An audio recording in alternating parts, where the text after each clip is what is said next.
ఈరోజు మనం చెప్పుకోబోయే అధ్యాయం రక్త ప్రసరణ వ్యవస్థ. రక్త ప్రసరణ వ్యవస్థలో ప్రధానంగా 3 సబ్ చాప్టర్స్ ఉంటాయి. రక్తం, దానికి సంబంధించినటువంటి అనుఘటకాలు, అంటే రక్తంలో ఏ ఏ ప్రధాన కారకాలు ఉంటాయి, అవి ఏ ఏ పనులు చేస్తాయి, అంటే రక్తంలో ఉన్నటువంటి ప్రధాన కారకాలు అనేటువంటి ఎర్ర రక్త కణాలు, తెల్ల రక్త కణాలు మరియు రక్త ఫలికల గురించి అనేది రక్త ప్రసరణ వ్యవస్థలోని ఒక అధ్యాయం. రెండవ చాప్టర్ రక్త ప్రసరణ వ్యవస్థలో ఉన్నటువంటి రెండవ ప్రధానమైన టాపిక్ గుండె మరియు దానికి సంబంధించినటువంటి పనితీరు గురించి రెండవ అధ్యాయం. మూడవది రక్తవర్గాలు మరియు రక్తనాళాల గురించి మూడవ అధ్యాయంలో మనం డిస్కస్ చేస్తాం. సో ఈ రక్త ప్రసరణ వ్యవస్థలో నీ ప్రధానమైనటువంటి టాపిక్ రక్తం. రక్తం ఇలా క్వశ్చన్ అడగవచ్చు, రక్తం ఈ క్రింది వానిలో దేనికి చెందినది? రక్తం కణమా, కణజాలమా, అవయవమా, లేకపోతే ఒక భాగమా? రక్తం అనేది కణమా, కణజాలమా, అవయవాన్ని కిందకు వస్తుందా, లేకపోతే రక్తం ఒక భాగం కిందకు వస్తుందా? సాధారణంగా రక్తం అనేది అనేక కణాల యొక్క సముదాయం. అంటే ఎర్ర రక్త కణాలు దాంట్లో ఉంటాయి, తెల్ల రక్త కణాలు ఉంటాయి, మరియు రక్త ఫలికలు 3 ఉంటాయి. కాబట్టి రక్తం అనేది కణం కాదు. రక్తం అనేక కణాల యొక్క సముదాయమైనటువంటి కణజాలం. రక్తం అనేక కణాల యొక్క సముదాయమైనటువంటి కణజాలం. మరి ఇది చేసే విధిని ఆధారంగా, ఇది నిర్వర్తించే విధిని ఆధారంగా రక్తం ప్రసరణ కణజాలంగా చెప్పుకోవచ్చు. ప్రసరణ కణజాలం అంటే శరీరంలోని ఒక భాగం నుంచి మరొక భాగానికి వాయువుల సరఫరాకు దోహదం చేస్తుంది. కాబట్టి శరీరంలోని ఒక భాగం నుంచి, ఫర్ ఎగ్జాంపుల్ ఊపిరితిత్తులలోని వాయుగోణుల నుండి ఆక్సిజన్ను గుండె మీదుగా శరీర భాగాలకు తీసుకువెళ్తూ, మరియు శరీర భాగాల్లో ఏర్పడినటువంటి కార్బన్ డైఆక్సైడ్ను గుండె మీదుగా ఊపిరితిత్తులకు తీసుకురావడానికి దోహదం చేస్తుంది. కనుక రక్తం ఒక కణజాలం. అది నిర్వర్తించే విధి ఆధారంగా రక్తాన్ని ఒక ప్రసరణ కణజాలంగా చెప్పుకోవచ్చు. రక్తాన్ని ఒక ప్రసరణ కణజాలంగా చెప్పుకోవచ్చు. అంటే రక్తం ఒక ప్రసరణ కణజాలం. సో ప్రసరణ కణజాలమైనటువంటి రక్తంలో సాధారణంగా మనకి 2 రకాలైనటువంటి పదార్థాలు కనబడతాయి. ఫర్ ఎగ్జాంపుల్ మనం ల్యాబొరేటరీకి వెళ్ళినప్పుడు వారు ల్యాబొరేటరీలోని వ్యక్తులు లేదా పరీక్ష చేసే బయోకెమిస్ట్ రక్తనాళాల నుంచి రక్తాన్ని సేకరించిన తర్వాత 2 రకాలుగా రక్తాన్ని టెస్ట్ ట్యూబుల్లో వేయటం మీరు గమనించే ఉంటారు. కొన్నిసార్లు రక్తనాళికలో లేదా టెస్ట్ ట్యూబ్ బేబీలు పరీక్ష నాళికలు 1% సోడియం సిట్రేట్ లేదా 1% సోడియం సిట్రేట్ లేదా 1% సోడియం ఆక్సలేట్ కలిపి తరువాత దీనిలో ఫర్ ఎగ్జాంపుల్ 1% సోడియం సిట్రేట్ కలిపాడు అనుకుందాం. ఇది test tube A, test tube B. Very very important. ప్లాస్మాకు సీరంకు గల మధ్య వ్యత్యాసం ఎలా గుర్తిస్తాం చూడండి. ఒక పరీక్ష నాళికలో రక్తాన్ని 1% సోడియం సిట్రేట్ కలిపిన పరీక్ష నాళికల్లోకి రక్తాన్ని ప్రవేశపెట్టడం ద్వారా రక్తం ఎట్టి పరిస్థితుల్లో గడ్డకట్టదు. రక్తం గడ్డకట్టకపోయినప్పటికీ రక్తం పైన తేలియాడే లేత పసుపు రంగు ద్రావణాన్ని మనం గమనించవచ్చు. రక్తంపై తేలియాడే లేత పసుపు రంగు ద్రావణాన్ని మనం గమనించవచ్చు. మరి పరీక్ష నాళిక బిలో రక్తంలో ఆ పరీక్ష నాళిక ఎటువంటి సోడియం సిట్రేట్ కానీ సోడియం ఆక్సలేట్ కానీ సోడియం ఆక్సలేట్ అని ఎటువంటి రసాయనాలు కలుపకుండా ఉపయోగించినటువంటి టెస్ట్ ట్యూబ్ పరీక్ష నాళికలో రక్తాన్ని వేయక దానిపైన కూడా లేత పసుపు రంగులోని ద్రావణం ఏర్పడుతుంది. అంటే రక్తం గడ్డగట్టినా లేత పసుపు రంగు ద్రావణం ఏర్పడుతుంది, రక్తం గడ్డగట్టకపోయినా లేత పసుపు రంగు ద్రావణం కనపడుతుంది. ఇక్కడ రక్తం గడ్డగట్టనప్పుడు ఏర్పడినటువంటి వెరీ వెరీ ఇంపార్టెంట్, రక్తం గడ్డగట్టనప్పుడు ఏర్పడినటువంటి లేత పసుపు రంగు ద్రావణాన్ని ప్లాస్మా అని, రక్తం గడ్డగట్టిన తర్వాత ఏర్పడిన లేత పసుపు రంగు ద్రావణాన్ని సీరం అని అంటారు. ఈ ప్లాస్మా ఎగ్జామ్స్లో వెరీ వెరీ వెరీ ఇంపార్టెంట్. చూడండి, రక్తం గడ్డగట్టనప్పుడు ఏర్పడినటువంటి లేత పసుపు రంగు ద్రావణమైనటువంటి ప్లాస్మా, ఇది పదార్థం యొక్క 4వ రూపంగా చెప్పవచ్చు. పదార్థం యొక్క 4వ రూపం, 4th స్టేట్ ఆఫ్ మ్యాటర్. పదార్థం సాధారణంగా ద్రవ రూపంలో ఉంటుందని తెలుసు మీకు, వాయు రూపంలో ఉంటుందని తెలుసు, ఘన రూపంలో ఉంటుందని తెలుసు. కానీ ఇవి పదార్థం సాధారణంగా 3 రూపాల్లో ఉంటుంది. పదార్థం సాధారణంగా 3 రూపాల్లో ఉంటుంది. కానీ పదార్థం యొక్క 4వ రూపం ప్లాస్మా. ఎగ్జామ్స్లో very very very important question. పదార్థం యొక్క 4వ రూపం ప్లాస్మా. రక్తం గడ్డ కట్టనప్పుడు ఏర్పడే లేత పసుపు రంగు ద్రావణం. దీనిలో మనం సాధారణంగా మీరు గమనించి చూస్తే రక్తం గడ్డకట్టడానికి, ఇక్కడ రక్తం గడ్డకట్టలేదు అంటే రక్తం గడ్డకట్టలేదు కనుక రక్తం గడ్డ కట్టడానికి అవసరమైన ప్రోటీన్లు, రక్తం గడ్డకట్టడానికి అవసరమైనటువంటి ప్రోటీన్లు ఈ ప్లాస్మాలో కనిపిస్తాయి. ఇలా కూడా ఎగ్జామినర్ క్వశ్చన్ అడగవచ్చు. రక్తం, ప్లాస్మా మరియు సీరంల మధ్య వ్యత్యాసాన్ని గమనిస్తే ప్లాస్మా రక్తం గడ్డ కట్టనప్పుడు ఏర్పడుతుంది. రక్తం ఇంకా గడ్డ కట్టదు. అయినప్పటికీ పైన ఏర్పడే లేత పసుపు రంగు ద్రావణాన్ని ప్లాస్మా అని చెప్పాం. రక్తం గడ్డకట్టిన తర్వాత ఏర్పడినటువంటి లేత పసుపు రంగు ద్రావణాన్ని సీరం అని చెప్పుకున్నాం. అయితే ప్లాస్మాలో వెరీ వెరీ ఇంపార్టెంట్. రక్తం కట్టనప్పుడు ఏర్పడినటువంటి ప్లాస్మాలో రక్తం గడ్డకట్టడానికి అవసరమైనటువంటి ప్రోటీన్ల యొక్క ప్రెజెన్స్ లేదా లభ్యత కనిపిస్తుంది. కానీ ఇక్కడ సీరంలో రక్తం గడ్డగట్టడానికి అవసరమైనటువంటి ప్రోటీన్లు కనిపించవు. ప్రధానమైన వ్యత్యాసం. ఇక్కడ రక్తం గడ్డగట్టడానికి అవసరమైన ప్రోటీన్లు ఉంటాయి, ఇక్కడ రక్తం గడ్డగట్టడానికి అవసరమైనటువంటి ప్రోటీన్లు కనిపించవు. ఇది రక్తానికి సంబంధించినటువంటి ప్రాథమికమైనటువంటి సమాచారం. సాధారణంగా రక్తంలో మనకి సాధారణంగా కనిపిస్తూ ఉంటుంది. రక్త ప్రసరణ వ్యవస్థలోని రక్తం యొక్క అధ్యయన శాస్త్రాన్ని హెమటాలజీ అని అంటారు. రక్తం యొక్క అధ్యయన శాస్త్రాన్ని హెమటాలజీ. అలాగే పాముల యొక్క అధ్యయన శాస్త్రాన్ని హెర్పటాలజీ అని అంటారు. పాముల యొక్క అధ్యయన శాస్త్రాన్ని హెర్పటాలజీ. మరియు కాలేయం యొక్క అధ్యయన శాస్త్రం. 3 పదాలు ఒకే రకంగా ఉన్నాయి, జాగ్రత్తగా గమనించండి. హెమటాలజీ రక్తం యొక్క అధ్యయన శాస్త్రం, హెర్పటాలజీ పాముల యొక్క అధ్యయన శాస్త్రం, హెపటాలజీ కాలేయం యొక్క అధ్యయన శాస్త్రం. Very very important.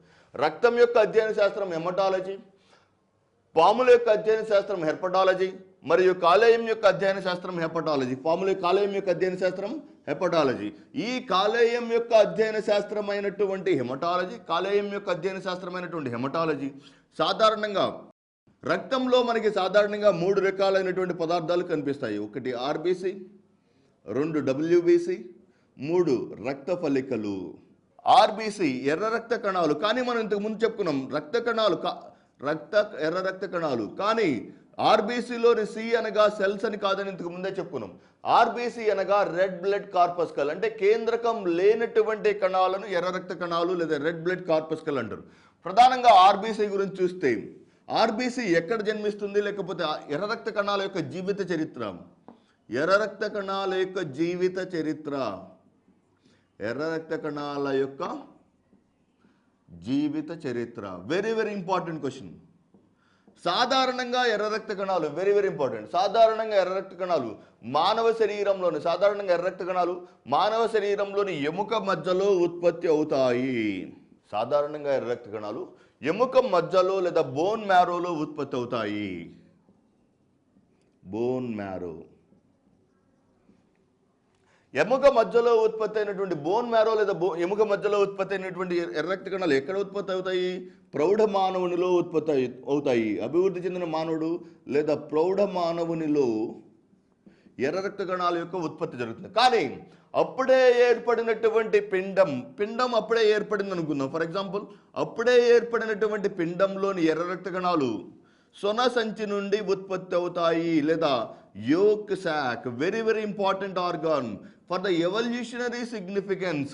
పరిణామ పరంగా చూసినప్పుడు సాధారణంగా ఈ సొన సంచి అనేది జరాయువుకు మరియు పిండానికి, జరాయువు యొక్క పైభాగంలో, అంటే ఇది పిండం అనుకుందాం, పిండం లేదా ఫీటస్. పిండం పైభాగంలో మనకి పొడవాటి తల్లికి మరియు శిశువుకి అనుసంధానమైనటువంటి పొడవైనటువంటి నిర్మాణాన్ని జరాయువు అంటాము. జరాయువు యొక్క పైభాగంలో ముడిచిన వేళ్ల వంటి నిర్మాణం కనిపిస్తుంది. దానినే సొన సంచి అని అంటాం. ఈ సొన సంచి నుంచి పిండంలో ఎర్ర రక్త కణాల యొక్క ఉత్పత్తి జరుగుతుంది. Very very important. సాధారణంగా 3 అవయవాల్లో ఎర్ర రక్త కణాల ఉత్పత్తి జరుగుతుంది వయసును బట్టి. అప్పుడే పుట్టినటువంటి లేదా అప్పుడే ఏర్పడినటువంటి పిండంలో ఎర్ర రక్త కణాలు సొన సంచిలో ఉత్పత్తి అవుతాయి. ఆ పిండం అభివృద్ధి చెందడం ప్రారంభించిన తర్వాత ఎప్పుడైతే కాలేయం ఏర్పడుతుందో, ఆ వ్యక్తిలో ఎప్పుడైతే కాలేయం ఏర్పడుతుందో ఎర్ర రక్త కణాల యొక్క ఉత్పత్తిని కాలేయం నిర్వర్తిస్తుంది. ఎర్ర రక్త కణాల యొక్క ఉత్పత్తిని కాలేయం ఉత్పత్తి చేస్తుంది. అంటే ఎర్ర రక్త కణాల యొక్క ఉత్పత్తికి 3 అవయవాలు దోహదం చేస్తాయి. నెంబర్ 1 సొనసంచి. పిండ దశలో సొనసంచి. పిండం పెరిగి అభివృద్ధి చెంది శిశువుగా ఏర్పడే క్రమంలో కాలేయం. కాలేయం నుంచి శిశువు యొక్క జననం తర్వాత ఎర్ర రక్త కణాలను ఉత్పత్తి చేసే ప్రధానమైన అవయవం వచ్చి ఎముక మజ్జ భాగం లేదా బోన్ మ్యారో. అయితే ఈ సొనసంచికి పరిణామపరంగా చాలా ముఖ్యమైనటువంటి విలువ ఉందని చెప్పుకున్నాం. ఈ సొనసంచి ఏం చేస్తుందంటే సాధారణంగా మానవుడు సరీసృపాల నుంచి ఆవిర్భవించాడని, మానవుడు పరిణామపరంగా సరీసృపాల నుంచి ఉద్భవించాడని చెప్పడానికి ఏ అవయవం ద్వారా చెప్పవచ్చు అంటే that is nothing but yolk sac లేదా సొనసంచి. అంటే ఇంతకు ముందు పరిణామపరంగా మానవుడిలో ఎర్ర రక్త కణాలను ఉత్పత్తి చేసినటువంటి సొనసంచి పరిణామపరంగా ఇంతకు ముందు మనం తప్పనిసరిగా ఈ సొనసంచి లేదా యోక్ శాక్ సరీసృపాలు లేదా రెప్టైల్స్లో కనిపిస్తుంది. రెప్టైల్స్లో లేదా సరీసృపాల్లో కనిపించిన ఇదే అవయవం మానవునిలో కూడా అదే విధిని నిర్వర్తిస్తుంది. కనుక మానవుడు అనేక పరిణామపరమైనటువంటి అభివృద్ధి చెందినటువంటి దశల ద్వారా సరీసృపాల నుంచి అభివృద్ధి చెందాడు అని చెప్పడానికి ప్రత్యక్ష మరియు ఏకైక నిదర్శనంగా ఈ సొనసంచిని చెప్పవచ్చు. ప్రత్యక్షమైన నిదర్శనంగా సొనసంచిని చెప్పవచ్చు. అంటే ఎర్ర రక్త కణాలు సొనసంచిలో ఉత్పత్తి అవుతాయి, కాలేయంలో ఉత్పత్తి అవుతాయి మరియు ఎముక మజ్జలు. అవి ఎక్కడైనా ఉత్పత్తి కావచ్చు. కానీ ఈ 3 భాగాల్లో ఎక్కడ ఉత్పత్తి అయినా సరే, 3 భాగాల్లో ఎర్ర రక్త కణాలు ఎక్కడ ఉత్పత్తి అయినా సరే 120 రోజుల జీవితకాలం తర్వాత 120 రోజుల జీవితకాలం తర్వాత ఎర్ర రక్త కణాలు యొక్క జీవితకాలం 120 రోజులు. Very very important question. ఎర్ర రక్త కణాల యొక్క జీవితకాలం 120 రోజులు. నెలలు 4 నెలలు. చాలా సింపుల్గా అనిపించవచ్చు, కానీ ఎగ్జామినేషన్ పాయింట్ ఆఫ్ వ్యూలో ఎగ్జామ్ హాల్లో మాత్రం వెరీ వెరీ ఇంపార్టెంట్. ఎప్పుడైతే 120/30 కట్ చేస్తాడో ఆటోమేటిక్గా ఆప్షన్ ఏలో 3 కనపడగానే 3కి టెంప్ట్ అవడం జరుగుతుంటుంది. Very very important. సో ఎర్ర రక్త కణాల యొక్క జీవితకాలం 120 రోజులు లేదా 4 నెలలు. 4 నెలల జీవితకాలం తర్వాత మరి ఏమేమైపోతాయి ఎర్ర రక్త కణాలు? ఎముక మధ్యలో ఉత్పత్తి అయినా, కాలేయంలో ఉత్పత్తి అయినా లేదా సొనసంచిలో ఉత్పత్తి అయినా 120 రోజుల తర్వాత తమంతట తాము ప్లీహం లేదా స్ప్లీన్ అనే భాగంలో విచ్ఛిన్నం చెందడం జరుగుతుంది. కనుక ప్లీహం లేదా స్ప్లీన్ అనే అవయవాన్ని ఎర్ర రక్త కణాల యొక్క శ్మశాన వాటికగా వ్యవహరిస్తారు. Very very important. ఎర్ర రక్త కణాలు ఎక్కడైనా ఉత్పత్తి అవని, అవి కాలేయంలో ఉత్పత్తి అయినా, లేకపోతే ఎముక మధ్యలో ఉత్పత్తి అయినా, లేకపోతే సొనసంచిలో ఉత్పత్తి అయినా 120 రోజుల తర్వాత ప్లీహం అనే అవయవంలో విచ్ఛిన్నం చెందడం గమనించవచ్చు. కనుక ప్లీహంని ఎర్ర రక్త కణాల యొక్క శ్మశాన వాటికగా పేర్కొనవచ్చు. ఎర్ర రక్త కణాల యొక్క శ్మశాన వాటికగా పేర్కొనవచ్చు. Very very important. ఎర్ర రక్త కణాల యొక్క శ్మశాన వాటిక లేదా ఇంగ్లీష్లో గ్రేవ్యార్డ్ ఆఫ్ ఆర్బీసీ. ఈ గ్రేవ్యార్డ్ ఆఫ్ ఆర్బీసీ ఎర్ర రక్త కణాలు ఎక్కడ విచ్ఛిన్నం చెందిన, that is very very important. 120 రోజుల తర్వాత ఎర్ర రక్త కణాలు ప్లీహంలో విచ్ఛిన్నం చెందిన తర్వాత 120 రోజుల తర్వాత ఎర్ర రక్త కణాలు ప్లీహంలో విచ్ఛిన్నం చెందిన తర్వాత, అంటే ఎర్ర రక్త కణాలు ప్లీహంలో విచ్ఛిన్నం చెందుతున్నాయంటే ఎర్ర రక్త కణాలు పూర్తి స్థాయిలో విచ్ఛిన్నం చెందుతున్నట్టు కాదు. ఎర్ర రక్త కణాలు విచ్ఛిన్నం చెందుతాయి. ఫర్ ఎగ్జాంపుల్ ఎర్ర రక్త కణాల యొక్క ఆకారం ద్విపుటాకారంగా ఉంటుంది. అంటే ఈ సంచి వంటి నిర్మాణం విచ్ఛిన్నం అవుతుంది. సంచి వంటి నిర్మాణం విచ్ఛిత్తి చెందడం ద్వారా ఇక్కడి నుంచి బయలుదేరినటువంటి దీనిలో ఎర్ర రక్త కణాల్లో మనకి ఏ ఇతర పదార్థాలు కనిపించవు. ఎర్ర రక్త కణాలులో హిమోగ్లోబిన్ మరియు నీరు మాత్రం సాధారణంగా కనిపిస్తాయి. అంటే ద్విపుటాకారంలోని ఎర్ర రక్త కణాలు ప్లీహంలో విచ్ఛిన్నం చెందడం అంటే హిమోగ్లోబిన్ విచ్ఛిన్నం చెందుతున్నట్టుగా దానిలో ఉన్నటువంటి దాన్ని ఆవరించినటువంటి బాహ్య పారదర్శక పొర, ఎర్ర రక్త కణాలను ఆవరించినటువంటి బాహ్య పారదర్శక పొర విచ్ఛిన్నం చెందడం ద్వారా లోపల ఉన్నటువంటి హీమోగ్లోబిన్ నిదానంగా ప్రయాణించి కాలేయమునకు చేరుతుంది. Very very important. ఎర్ర రక్త కణాలు ఉత్పత్తి కావడానికి 3 అవయవాలు దోహదం చేస్తున్నాయి. ఎర్ర రక్త కణాలు ఉత్పత్తి కావడానికి 3 అవయవాలు దోహదం చేస్తున్నాయి. మొట్టమొదటిది కాలేయం, సొనసంచి కాలేయం, సునసంచి మరియు ఎముక మజ్జ ఈ 3 అవయవాల నుంచి ప్రయాణించినటువంటి ఎర్ర రక్త కణాలు, ఎక్కడైనా ఉత్పత్తి అయినటువంటి ఎర్ర రక్త కణాలు 120 రోజుల జీవితకాలం తర్వాత 120 రోజుల జీవితకాలం తర్వాత ఈ 3 రకాలలో ఎక్కడైనా ఉత్పత్తి అయినటువంటి ఎర్ర రక్త కణాలు సాధారణంగా ప్లీహంలో విచ్ఛిన్నం చెందుతాయి. కనుక ప్లీహాన్ని ఏమని చెప్పుకున్నాము? ఎర్ర రక్త కణాల యొక్క శ్మశాన వాటిక. అయితే ఈ ఎర్ర రక్త కణాలలో ప్లీహంలో విచ్ఛిన్నం చెందినటువంటి ఎర్ర రక్త కణాలలోని హీమోగ్లోబిన్, ఇక్కడ నుంచి హీమోగ్లోబిన్ మాత్రమే ప్రయాణిస్తుంది. మిగతా అంతా ఎర్ర రక్త కణాల్లోని ప్రతి భాగం విచ్ఛిన్నం చెంది ఉంటుంది. కానీ హీమోగ్లోబిన్ ప్లీహం నుంచి బయలుదేరి ఎక్కడికి చేరుతుంది? కాలేయమునకు చేరి అంటే ఎర్ర రక్త కణాలు బతికున్నా ఒక ముఖ్యమైన విధిని నిర్వర్తిస్తాయి. ఎర్ర రక్త కణాల యొక్క మరణం తర్వాత కూడా వీటిలోని హీమోగ్లోబిన్ 2 అతి ముఖ్యమైన పదార్థాలను విడుదల చేస్తుంది. ఒకటి బైలురుబిన్ మరియు బైలువిరిడిన్. 2 బైలురుబిన్ మరియు బైలువిరిడిన్. Very very important. అంటే ఎర్ర రక్త కణాలు ఈ 3 అవయవాల్లో ఉత్పత్తి చెంది 120 రోజుల తర్వాత ప్లీహంలో చేరుతాయి.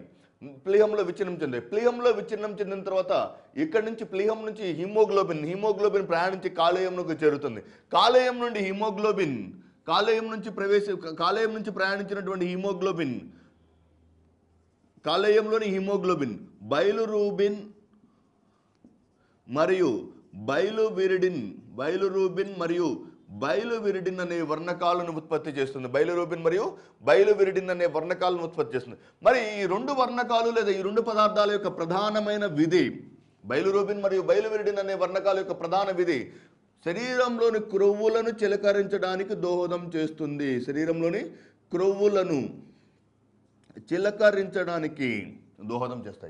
Very very important.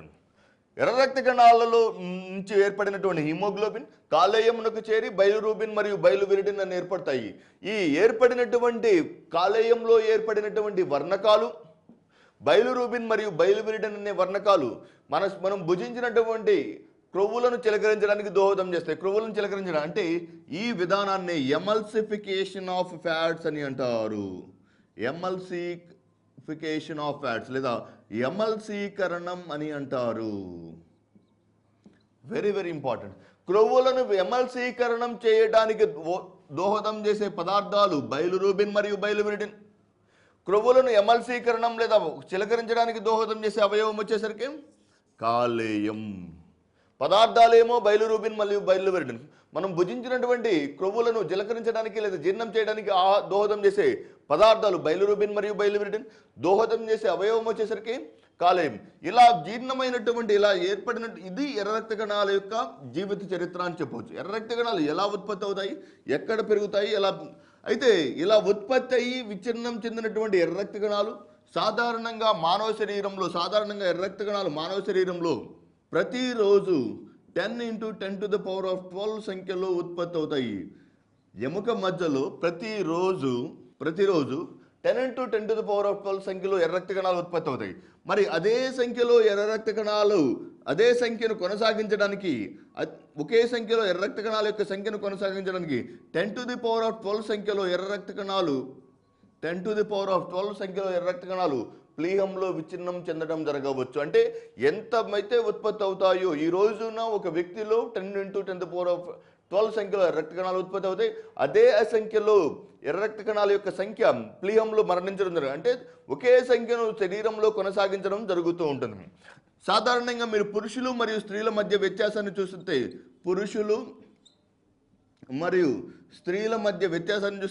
పురుషులలో 5.5 మిలియన్ ఎర్ర రక్త కణాలు కనిపిస్తాయి.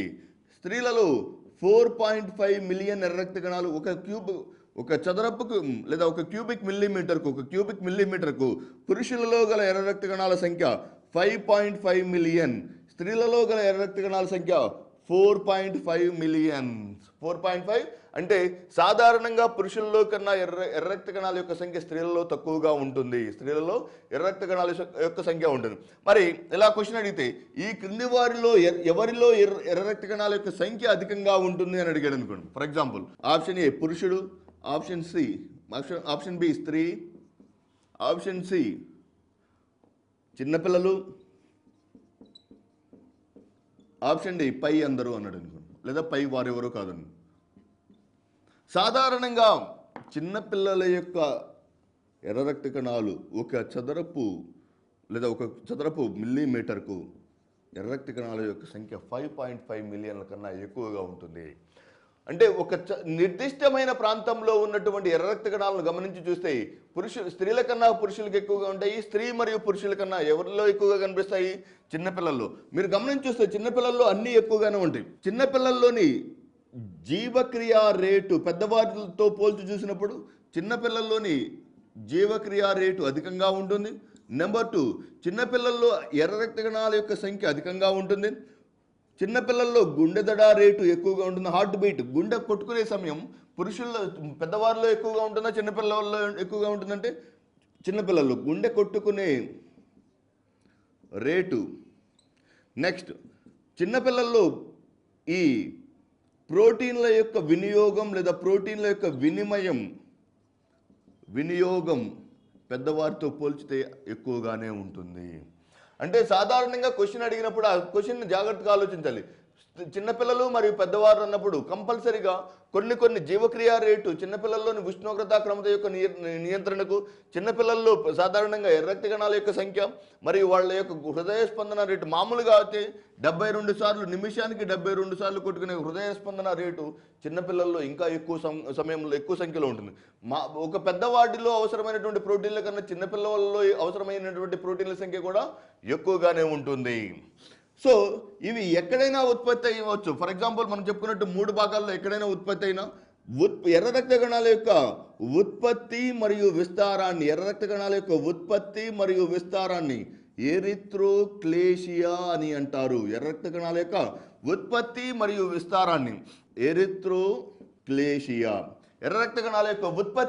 విస్తారాన్ని ఎరిథ్రోక్లేషియా అని అంటారు. విచ్ఛిన్నం చెందిన తర్వాత ఎర్ర రక్త కణాల యొక్క సంఖ్య తక్కువగా ఉండటాన్ని అనీమియా లేదా రక్తహీనత అంటారు. ఎర్ర రక్త కణాల యొక్క సంఖ్య తక్కువగా ఉండటం అనీమియా లేదా రక్తహీనత. ఎర్ర రక్త కణాల యొక్క ఉత్పత్తి మరియు విస్తారం ఆర్బీసీ యొక్క సంఖ్య తక్కువగా ఉండటం. నెక్స్ట్, ఎర్ర రక్త కణాల సంఖ్య అధికంగా ఉంటే దాన్ని పాలీసయాథీమియా అని అంటారు. ఎర్ర రక్త కణాల యొక్క సంఖ్య ఎక్కువగా ఉంటే దాన్ని ఆర్బీసీ సంఖ్య ఎక్కువగా ఉంటే గుర్తుపెట్టుకోండి, వెరీ వెరీ ఇంపార్టెంట్. ఎర్ర రక్త కణాల యొక్క సంఖ్య ఎక్కువగా ఉండడానికి లేదా ల్యూకేమియా లేదా బ్లడ్ క్యాన్సర్కి ఎటువంటి సంబంధం లేదు. ఎర్ర రక్త కణాల యొక్క సంఖ్య ఎక్కువగా ఉండటం పాలీసయాథీమియా, ఎర్ర రక్త కణాల యొక్క సంఖ్య తక్కువగా ఉండటం అనీమియా లేదా రక్తహీనత. ఎర్ర రక్త కణాల సంఖ్య ఫర్ ఎగ్జాంపుల్ ఎముక మధ్యలో ఉత్పత్తి అయినటువంటి ఎర్ర రక్త కణాలు శరీరమంతా వ్యాప్తి చెందటాన్ని ఉత్పత్తి మరియు విస్తారాన్ని ఎరిథ్రోక్లేషియా అని అంటారు. ఎర్ర రక్త కణాల యొక్క ఉత్పత్తి మరియు విస్తారాన్ని ఎరిథ్రోక్లేషియా అని అంటారు. సో ఇప్పుడు గమనించుస్తే అనీమియా అనేది వెరీ వెరీ ఇంపార్టెంట్ టాపిక్. సాధారణంగా పోషకాహార లోపం వలన కనిపించేటువంటి ఈ వ్యాధి పోషకాహార లోపం వలన కనిపించే ఈ అనీమియా సాధారణంగా 2 రకాలుగా కనిపిస్తుంది. ఒకటి జన్యు సాంక్రమిత అనీమియా లేదా జెనెటికల్ అనీమియా. 2, పోషకాహార లోపం వలన కనిపించే అనీమియా. న్యూట్రిషనల్ అనీమియా అంటారు దీన్ని. పోషకాహార లోపం వలన కనిపించే అనీమియా. సో జన్యు సాంక్రమితంగా కనిపించే అనీమియా సాధారణంగా ఎర్ర రక్త కణాల యొక్క ఆకారం ద్విపుటాకారంలో ఉంటుంది. ఎందుకు అసలు ఎర్ర రక్త కణాలు ద్విపుటాకారంలో ఉండాలి? ఎందుకు ఎర్ర రక్త కణాలు ద్విపుటాకారంలో ఉండాలంటే సాధారణంగా తన యొక్క బాహ్య ఉపరితల వైశాల్యాన్ని పెంచుకోవడానికి. ఫర్ ఎగ్జాంపుల్ ఇటువంటి 3 ఆకారాలు ఇచ్చాను అనుకోండి. ఫర్ ఎగ్జాంపుల్ వృత్తాకారం, ద్విపుటాకారం మరియు చతురస్రం. ఈ 3 ఆకారాలలో A, B, C ఈ 3 ఆకారాలలో దేనికి బాహ్య ఉపరితల వైశాల్యం కనిపిస్తుంది? నెంబర్ 2కి. ఎందుకని? అందువల్లనే బాహ్య ఉపరితలం ఎక్కువగా ఉంచడానికి, అంటే ఒక ఆర్బీసీ దొంతరలుగా అమరి ఎక్కువ మొత్తంలో ఆక్సిజన్ను తనతో పాటు తీసుకువెళ్ళడానికి ఎర్ర రక్త కణాలు ద్విపుటాకారంగా రూపాంతరం చెందాయి. ఈ ఎర్ర రక్త కణాలు ద్విపుటాకారంగా రూపాంతరం చెందినటువంటి ఎర్ర రక్త కణాలు కొడవలి ఆకారంలో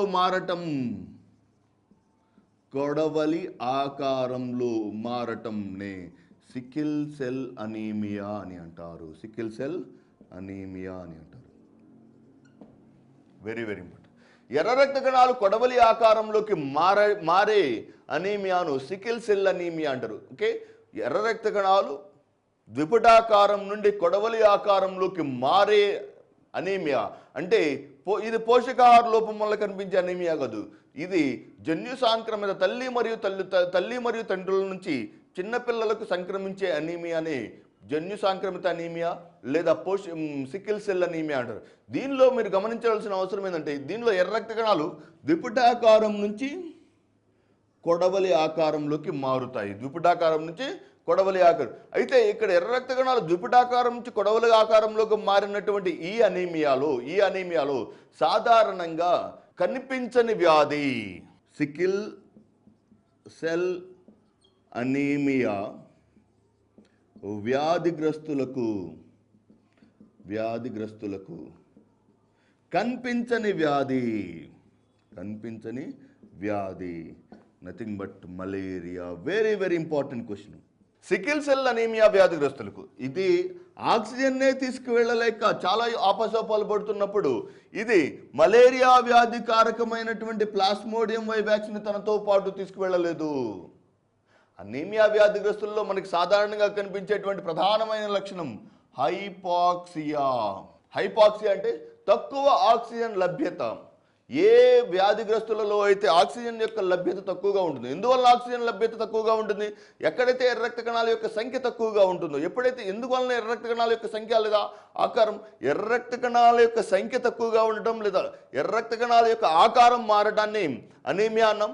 జెనెటికల్ అనీమియాలో ఎర్ర రక్త కణాల యొక్క ఆకారం మారుతుంది, తద్వారా ద్విపుటాకారం నుంచి కొడవలి ఆకారం మారుతాయి. కొడవలి ఆకారంలో మారటం వల్ల ఆ వ్యాధిగ్రస్తులలో ఎప్పటికీ కనిపించని వ్యాధి మలేరియా. సికిల్ సెల్ అనీమియా వ్యాధిగ్రస్తులకు కనిపించని వ్యాధి మలేరియా. సో ఇది ఒక జన్యు సాంక్రమిత అనీమియా, ఇదే జెనెటికల్ అనీమియా. మరి జన్యు సాంక్రమిత అనీమియా కాకుండా పోషకాహార లోపం వల్ల కనిపించే అనీమియాని మీరు గమనించి చూస్తే, పోషకాహార లోపం వల్ల రెండు విటమిన్ల లోపం వలన మనకు సాధారణంగా అనీమియా కనిపిస్తుంది. నెంబర్ 1, పోషకాహార లోపం వలన విటమిన్ B9 అనుకుందాము. ఫర్ ఎగ్జాంపుల్ విటమిన్ B9 మరియు విటమిన్ B12. పోషకాహార లోపం వల్ల కనిపించే అనీమియాలో సాధారణంగా 2 విటమిన్ల లోపం వలన ఈ అనీమియా సంభవిస్తుంది. మరలా విటమిన్లు వచ్చినప్పుడు మరలా ఇదే టాపిక్ రిపీట్ అవుతుంది, జాగ్రత్తగా వినండి. Very very important. విటమిన్ B9ను ఫోలిక్ ఆమ్లం అని అంటారు. విటమిన్ B9 యొక్క రసాయన నామం ఫోలిక్ ఆమ్లం. గర్భిణీ స్త్రీకి తప్పనిసరిగా గర్భిణీ స్త్రీలో లేకపోతే ఒక స్త్రీ యొక్క ప్రత్యుత్పత్తి వ్యవస్థలో సక్రమంగా పనిచేయడానికి కారణమైనటువంటి విటమిన్ అంటే విటమిన్ B9 లేదా ఫోలిక్ ఆమ్లం. ఇలాగైనా అడగవచ్చు. అంగన్వాడీ విద్యా కేంద్రాల ద్వారా లేకపోతే ఉమెన్ హెల్త్ వాలంటీర్ల ద్వారా ఈ క్రింది వాటిలో గర్భిణీ స్త్రీలకు ఏ విటమిన్ ప్రభుత్వం సరఫరా చేయవలసి ఉంటుంది? Vitamin B. మరి చిన్నపిల్లలకు ఏ విటమిన్ సరఫరా చేయవలసి ఉంటుంది? Vitamin A.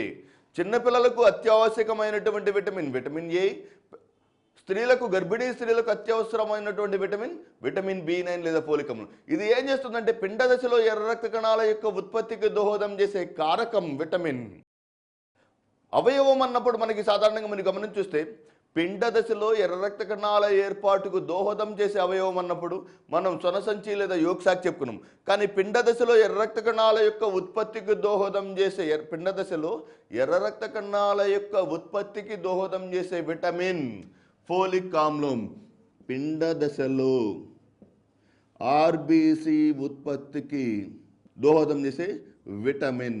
దీని లోపం వలన మనకి సాధారణంగా మెగాలోబ్లాస్టిక్ అనీమియా సంభవిస్తుంది. మెగాలోబ్లాస్టిక్ అనీమియా సంభవిస్తుంది. Very very important. Megaloblastic anaemia, vitamin B anaemia అని చెప్పుకున్నాం. అనీమియా అంటే ఎర్ర రక్త కణాల యొక్క సంఖ్య తక్కువగా ఉంటుంది. ఎవరి యొక్క లోపం వలన? విటమిన్ B9 లేదా ఫోలిక్ ఆమ్లం లోపం వలన. విటమిన్ B9 లేదా ఫోలిక్ ఆమ్లం లోపం వలన కనిపించే అనీమియాను మెగాలోబ్లాస్టిక్ అనీమియా అంటాం. నెక్స్ట్ విటమిన్ B12, రసాయనిక నామం సయనకోబాలమైన్. సయనకోబాలమైన్ వెరీ వెరీ ఇంపార్టెంట్. మధ్యస్థ మూలకం కోబాల్ట్. విటమిన్ B12 యొక్క మధ్యస్థ మూలకాలు 3 మధ్యస్థ మూలకాలు బయాలజీలో సాధారణంగా మనకు కనిపించేటువంటి మూలకాలు.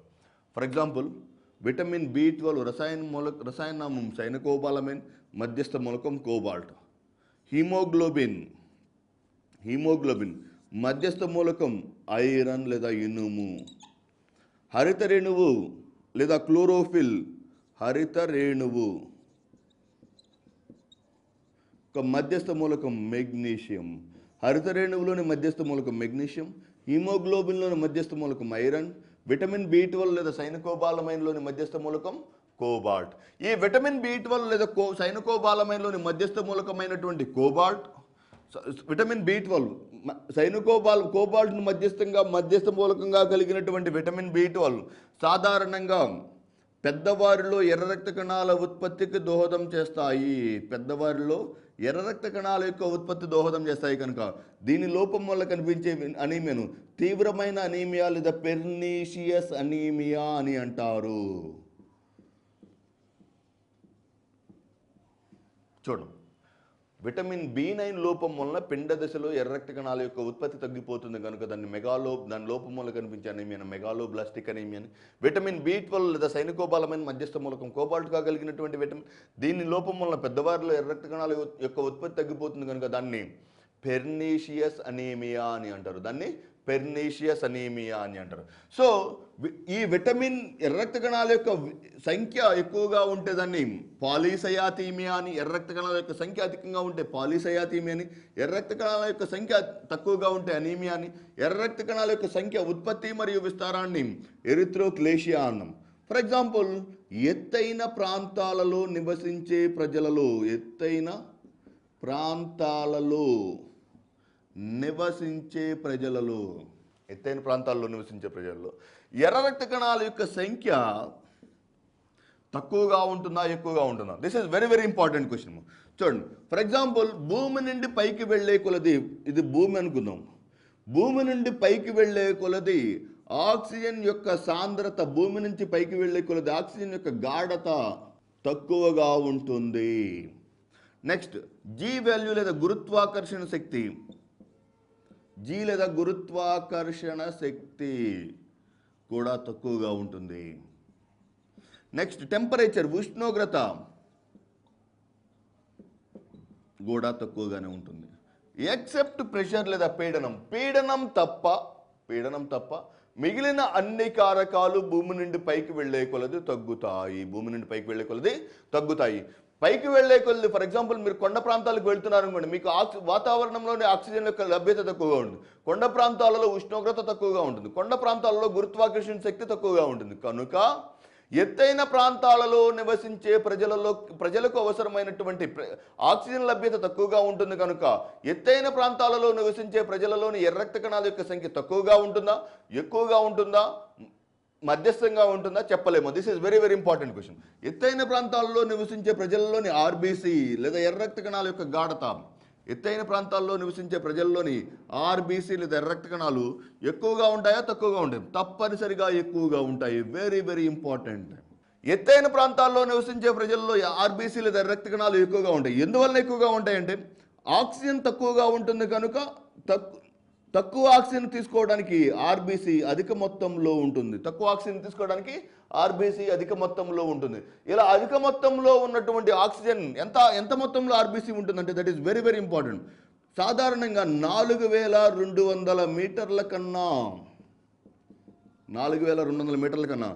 ఎక్కువ ఎత్తులో నివసించే ప్రజలలో ఆర్బీసీ 30% అధికంగా ఉంటుంది. ఫర్ ఎగ్జాంపుల్ హిమాలయాల యొక్క ఎత్తు 8,848 మీటర్లు. దాదాపుగా హిమాలయాల కన్నా సొగమైనటువంటి 4200 మీటర్ల కన్నా ఎత్తైన ప్రాంతంలో నివసించే ప్రజలలో ఆర్బీసీ అంటే మనం ఆల్రెడీ చెప్పుకున్నాం, పురుషుల్లో 5.5 మిలియన్ల ఆర్బీసీ ఉంటుంది.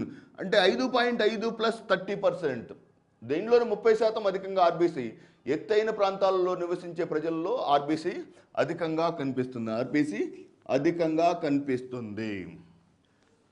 సో ఎర్ర రక్త కణాల యొక్క జీవిత చరిత్ర, వాటి యొక్క ఆకారం మరియు వాటిలో ఉన్నటువంటి చూడండి, వెరీ వెరీ ఇంపార్టెంట్.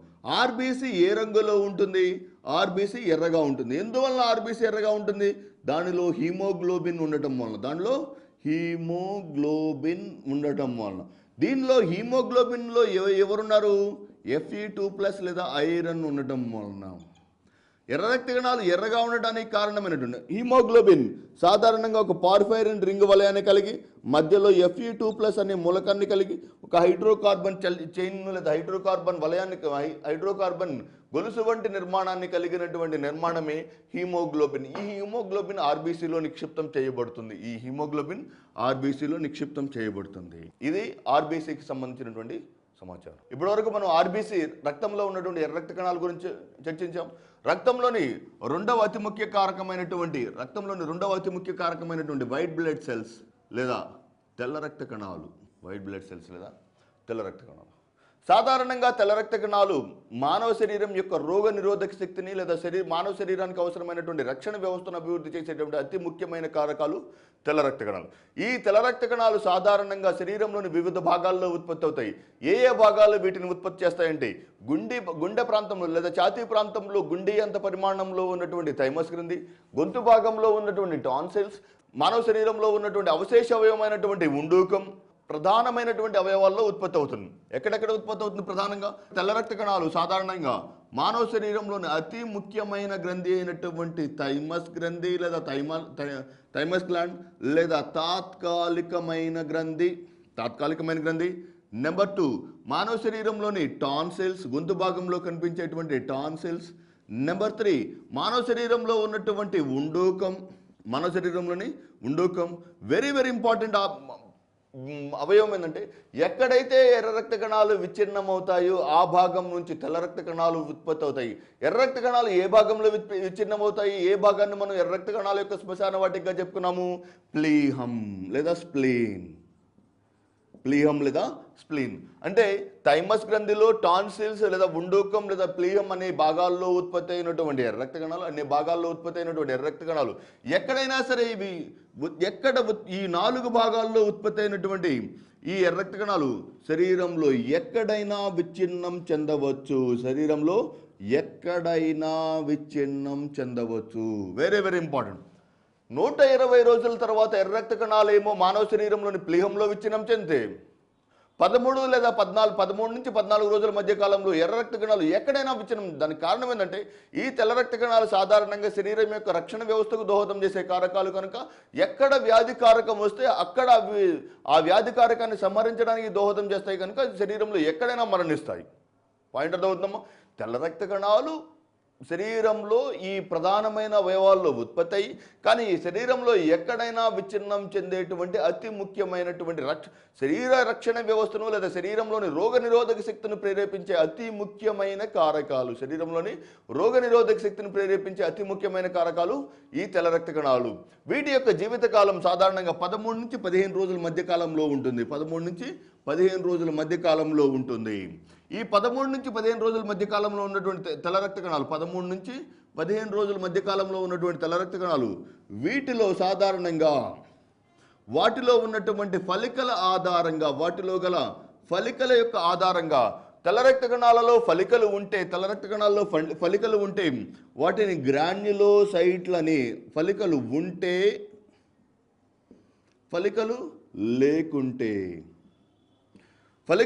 వాటిని గ్రాన్యులోసైట్లు అని, ఫలికలు లేకుంటే ఏ గ్రాన్యులోసైట్లు అని.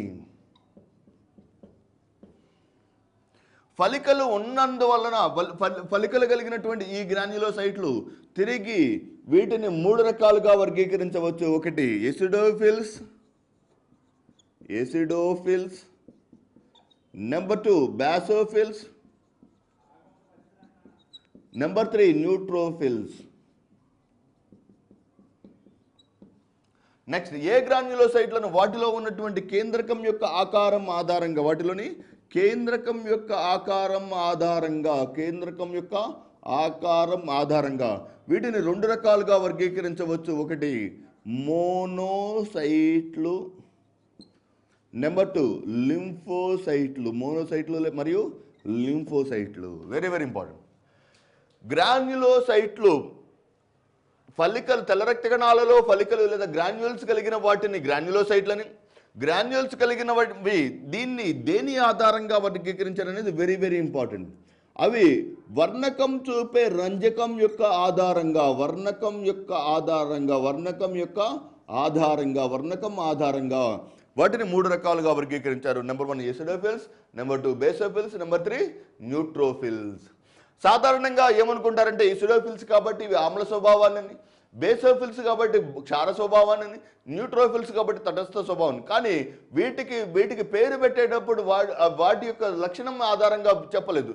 ఒకవేళ మనం రక్తం తీసుకొని వాటి రక్తానికి ఆమ్ల స్వభావం ఉన్నటువంటి వర్ణకాలను అప్లై చేయగానే ఏ పదార్థాలైతే రంగును శోషించుకుంటున్నాయో ఆమ్లయుతమైన రంగులకు ఎవరు రంగును చూపిస్తే వాటిని ఎసిడోఫిల్స్ అని, క్షార స్వభావంలో కలిగినటువంటి రంగులకు ఎవరు రంగును చూపిస్తే వాటిని బేసోఫిల్స్ అని, తటస్థ వర్ణకానికి రంగును చూపే వాటిని న్యూట్రోఫిల్స్ అని అంటారు. వెరీ వెరీ ఆమ్ల పదార్థాలకు రంగులు చూపిస్తాయి ఎసిడోఫిల్స్, క్షార పదార్థాలకు రంగును చూపిస్తే బేసోఫిల్స్, తటస్థ పదార్థానికి రంగును చూపిస్తే న్యూట్రోఫిల్స్.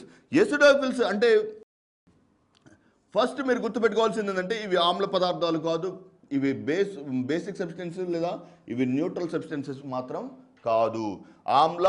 వాటి ఆధారంగా వర్గీకరించాలి. దేని ఆధారంగా వర్గీకరించారు ఇక్కడ? అవి ఏ పదార్థాలకైతే రంగును చూపుతాయో, ఆమ్ల పదార్థానికి రంగును చూపితే వాటిని ఎసిడోఫిల్స్ అని, క్షార పదార్థానికి రక్తం మీద వేయగానే ఎవరైతే రంగును తీసుకుంటారో వాటిని బేసోఫిల్స్ అని, తటస్థ పదార్థం లేదా తటస్థ రంజకాన్ని లేదా తటస్థ వర్ణకాన్ని వేయగానే ఎవరైతే రంజకాన్ని చూపుతారో వాటిని న్యూట్రోఫిల్స్ అని అంటారు. ఎసిడోఫిల్స్లోని కేంద్రకం 2 తమ్మెల ఆకారంలోని కేంద్రకం. ఎసిడోఫిల్స్లోని కేంద్రకం 2 తమ్మెల ఆకారంలోని కేంద్రకం. ఎసిడోఫిల్స్లోని కేంద్రకం 2 తమ్మెల ఆకారంలోని కేంద్రకం. ఈ 2 తమ్మెల ఆకారంలోని కేంద్రకం సాధారణంగా అలర్జీ సంబంధ కారకాల నుండి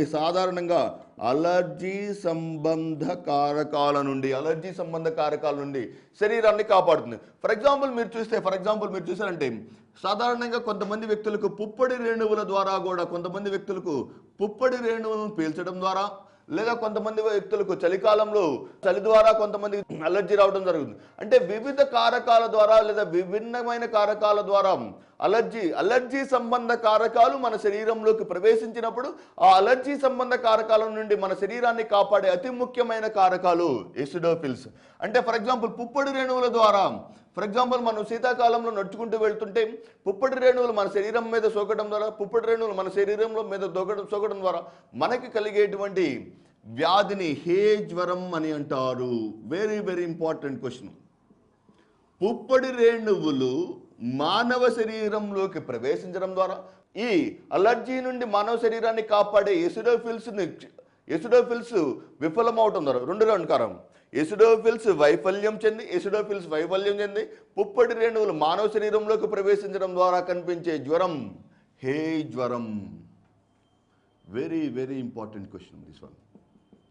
అయితే ఎప్పుడైతే సాధారణంగా వీటిని అలర్జీ సంబంధ కారకాల నుండి మానవ శరీరాన్ని కాపాడుతారు కనుక వీటిని ఇసినోఫిల్స్ అని కూడా పిలుస్తారు. అలర్జీ సంబంధ కారకాల నుండి శరీరాన్ని కాపాడుతాయి కనుక వీటిని ఇసినోఫిల్స్ అని కూడా పిలుస్తారు. సాధారణంగా వీటి యొక్క సంఖ్య శీతాకాలంలో అత్యధికంగా ఉంటుంది.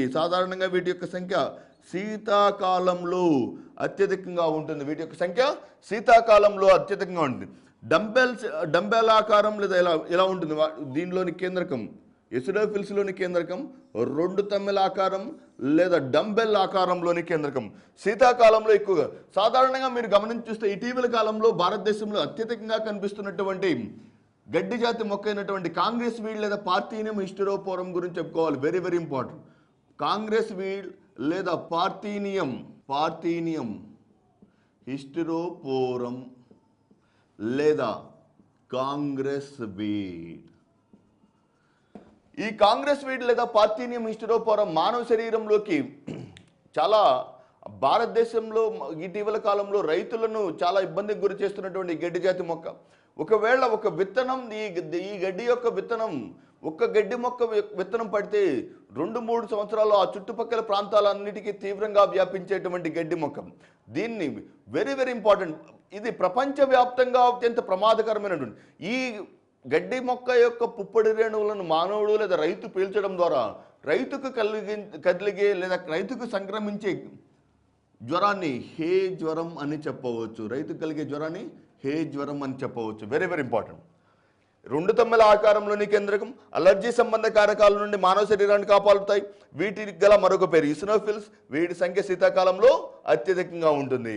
నెక్స్ట్ వెరీ వెరీ ఇంపార్టెంట్ అమ్మా, ఈ బేసోఫిల్స్ యొక్క కేంద్రకంని మరి గమనించి చూస్తే ఏసిఐడిఓ, బిఏఎస్ఓ, ఎన్ఈయుటిఆర్ఓ 3 పదాలు ఇచ్చాను. ఈ 3 పదాలలో ఏసిఐడిఓ ఎసిడోఫిల్స్, బిఏఎస్ఓ బేసోఫిల్స్, ఎన్ఈయుటిఆర్ఓ న్యూట్రోఫిల్స్. ఈ 3 పదాలలో ఏ పదంలో ఎస్ అనే అక్షరం ఉంది? బేసోఫిల్స్లో. ఈ 3 పదాల్లో ఎవరిలో ఎస్ అనే అక్షరం ఉంది? బేసోఫిల్స్. కనుక దీనిలోని కేంద్రకం ఏ ఆకారంలో ఉంటుంది? ఎస్ ఆకారంలోని కేంద్రకం. Very very important. ఎస్ ఆకారంలోని. మీకు ఎగ్జామినర్ క్వశ్చన్ అడిగితే మీరు ఆగి ఆలోచించి ఇంగ్లీష్లో ఎసిడోఫిల్స్, బేసోఫిల్స్ మరియు న్యూట్రోఫిల్స్. ఎసిడోఫిల్స్లోని కేంద్రకం 2 తమ్మెల ఆకారంలో, బేసోఫిల్స్లోని కేంద్రకం ఎస్ ఆకారంలో ఉంటుంది. మీరు జాగ్రత్తగా గమనించి చూస్తే ఇక్కడ బేసోఫిల్స్లోని కేంద్రకం ఎస్ ఆకారంలో ఉంటున్నప్పుడు, బేసోఫిల్స్లోని కేంద్రకం ఎస్ ఆకారంలో ఉంటే, ఫర్ ఎగ్జాంపుల్ వీటి యొక్క ప్రధానమైన విధేంది? ఎసిడోఫిల్స్ ఏమో అలర్జీ సంబంధ కారకాల నుంచి శరీరాన్ని కాపాడుతాయని చెప్పుకున్నాం. ఎసిడోఫిల్స్ ఏమో అలర్జీ సంబంధ కారకాల నుంచి శరీరాన్ని. మరి బేసోఫిల్స్ ఏం చేస్తాయి? ఆల్రెడీ చెప్పుకున్నాం మనం, శరీరంలో మన శరీరానికి వ్యాధిని కలుగు చేసేదాన్ని ప్రతిజనకం అని, శరీరానికి రక్షణ కలుగు చేసేదాన్ని ప్రతిరక్షకం అని అన్నాము. శరీరానికి వ్యాధిని కలుగజేసే కారకాన్ని ప్రతిజనకమని, శరీరాన్ని వ్యాధి నుంచి కాపాడేదాన్ని ప్రతిరక్షకమని. ఈ రెండింటి మధ్య నిరంతరం మన శరీరంలో పోరాటం జరుగుతూనే ఉంటుంది.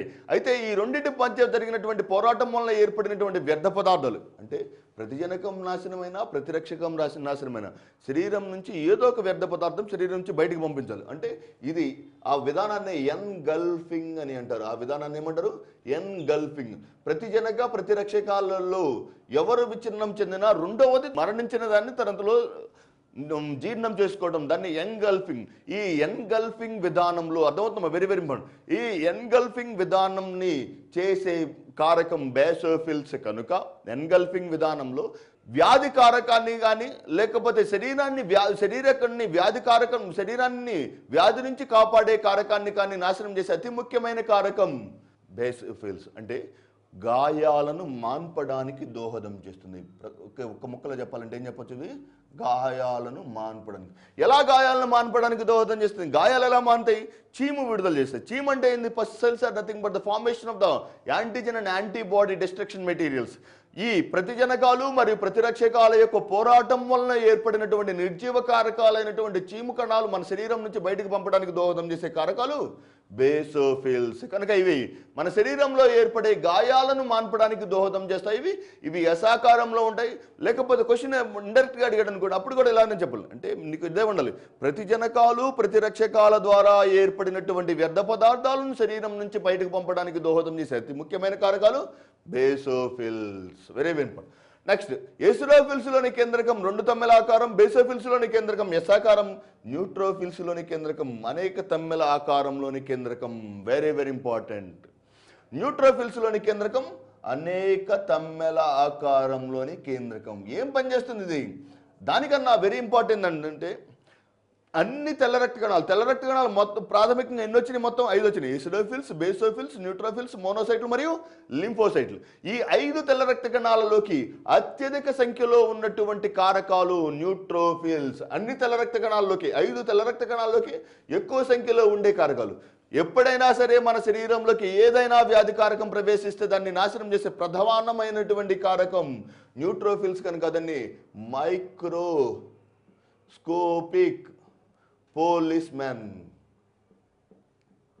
లేదా సూక్ష్మ రక్షక భటులు. సూక్ష్మ రక్షక భటులు అంటారు. Very very microscopic police man లేదా సూక్ష్మ రక్షక భటులు అంటారు. ఈ న్యూట్రోఫిల్స్ అనేక తమ్మెల ఆకారంలో ఉండి ఎప్పుడైనా మన శరీరానికి ఏదైనా వ్యాధి కలిగినప్పుడు ఆ వ్యాధి కారకాన్ని నాశనం చేస్తుంది కనుక మొట్టమొదటిసారిగా first line defence mechanism of our body is nothing but సూక్ష్మ రక్షక భటులు. రక్షక భటులు ఫర్ ఎగ్జాంపుల్ మీరు చూస్తే ఒక రాష్ట్రంలో రక్షక భటుల సంఖ్య ఎక్కువగా ఉంటుందా, ఎస్ఐల సంఖ్య ఎక్కువగా ఉంటుందా, డిఎస్పీల సంఖ్య ఎక్కువగా ఉంటుందా? రక్షక భటుల సంఖ్య ఎక్కువగా ఉంటుంది. కనుక అన్ని తెల్ల రక్త కణాలలోకి న్యూట్రోఫిల్స్ యొక్క సంఖ్య అత్యధికంగా ఉంటుంది. అత్యధిక సంఖ్యలో తెల్ల రక్త కణాలను కలిగినవి. అత్యధిక సంఖ్యలో తెల్ల రక్త కణాల్లో అత్యధిక సంఖ్యలో కనిపించే కారకాలు న్యూట్రోఫిల్స్.